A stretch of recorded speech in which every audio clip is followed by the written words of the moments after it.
Hey friends, if you wish to remove themes from your Google Chrome browser, then please watch this video. Search for Chrome in the Windows search bar and open Google Chrome. Click on these three dots at the top right corner. Select Settings. Go to the Appearance tab on the list on the left hand side. Now you can click on this option here for themes. Okay, and it will show all the themes. So you can check, you can try any theme that you want to if you want to change the theme. Now I didn't have a theme, so I will try to install one. Okay, and all you have to do is click on add to Chrome. Now once it has been added to Chrome, the theme has changed. When the theme has changed, you will notice that a new option has appeared here, which is reset to default.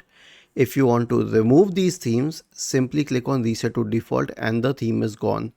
Was this helpful? If yes, then please subscribe to the channel. If not, then let us know in the comment section of the video on how we could help you further. Thank you for watching this video and have a nice day.